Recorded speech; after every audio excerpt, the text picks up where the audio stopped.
Sunrise. You know what that means, right? Order. It's now time for Law and Order JA. So the question posed to us today is, my name is Chantal, the friend of a victim who almost got raped from the driver she sought transportation services from through an app.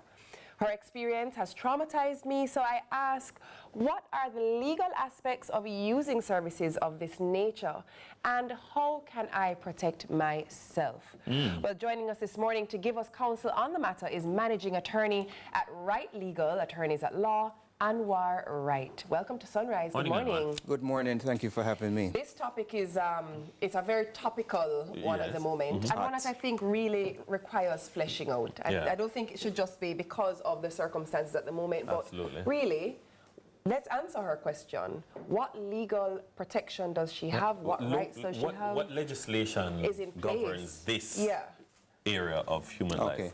Well, the ride-sharing app or ride-hailing services. Yes. Well, there is no legislation in Jamaica that speaks to ride-sharing, that whole service that is provided. We have the Transport Authority Act and we have the Road Traffic Act, and they speak to only the public passenger vehicles that are allowed to transport passengers for hire. So if you're really operating contrary to that, you're operating no different from a robot.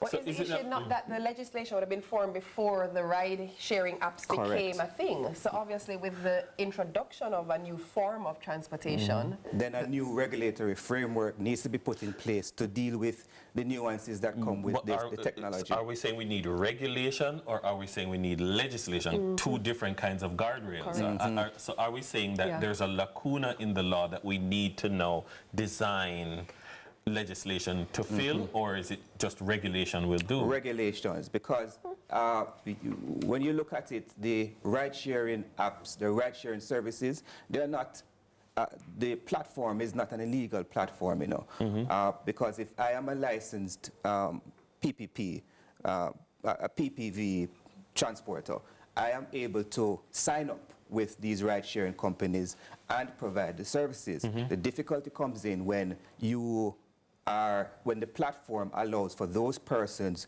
who are not licensed to use these platforms, provide the services, and that exposes the risk there.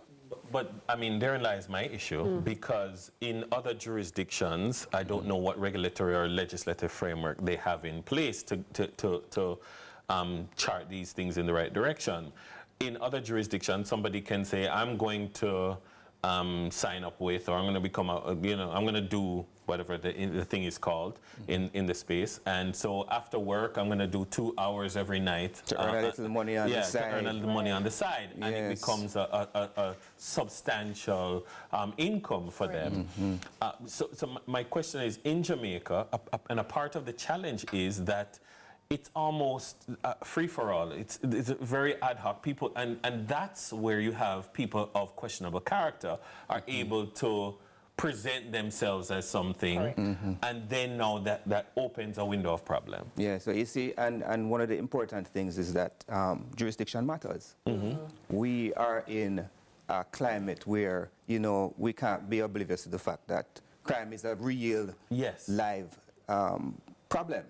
And what needs to happen, there is actually, from what I gather, an international transport forum, with some maybe 69 member countries that, it operates as a think hub for transportation policies globally. And they came up with a document, ride-sharing app policies for regulation.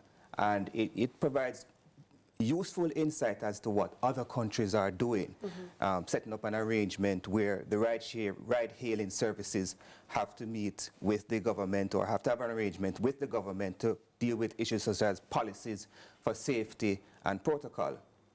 So based on our specific scenario that we read out, this particular question, are you in a sense then saying that if the person is a licensed PPV provider who uses the app to offer their services, there is legal recourse, but if they are not the holder of a PPV, then there is no legal recourse?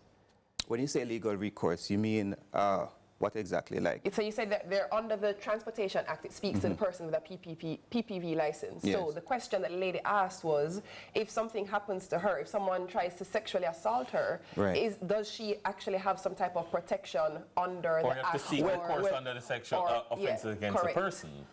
Oh, no. She has recourse in relation to the fact that, you know, the law will protect against those situations. But what I understand to be the concern is, the situation is, what are the concerns? Am I safe? When I get into this vehicle, is the vehicle safe? Is the driver a safe person to travel with?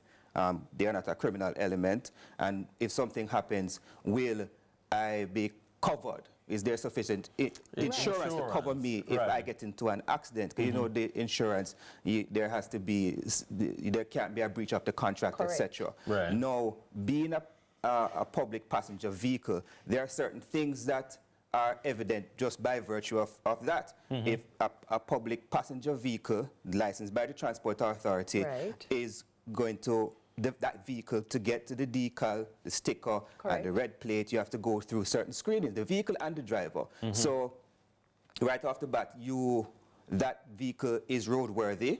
The driver has gone through the necessary background checks, and it submitted their police report, certificate, and met all the criteria.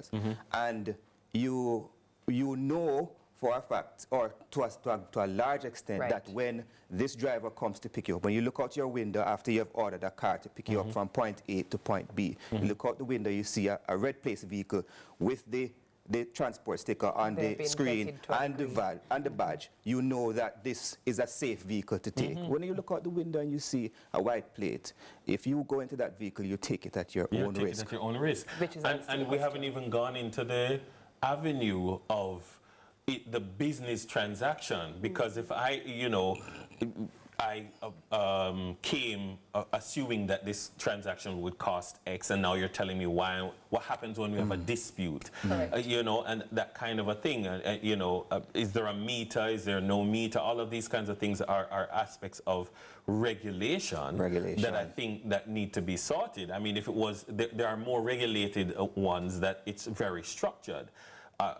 With these kinds of willy-nilly ones that it could be anything, and because it could be anybody, I mean, where do we go in that regard in terms of the regulation of the business? The way forward, what I see is that really and truly the stakeholders, the ride-hailing apps, ride-sharing apps or service providers, they need to have an arrangement. They need to come to the table. Government and them need to work together to map out this regulatory framework and see how we can deal with issues such as safety and deal with other issues, such as fair competition, etc., etc.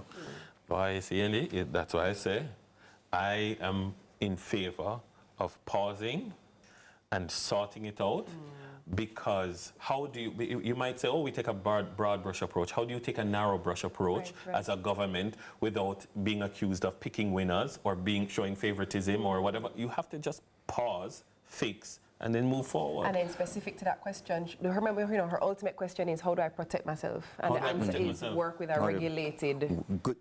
Take vehicles that are properly licensed by the Transport Authority. And the Transport Authority continues to warn the public and to advise its citizens, don't take these illegal vehicles. Because the technology, we can't escape the fact that the technology in every area is going to provide a platform for better business and opportunities. And this is, when you have the unlicensed vehicles or persons utilizing these platforms, it's just a better way to run robots. Absolutely. Exactly. That's exactly what it is. Sophisticated robots. It's same on. All right, that was Anwar Wright, managing attorney at Wright Legal, attorneys at law. On the other side of the break, we light things up, learning about a new kind of energy innovation. We'll be right back. You see...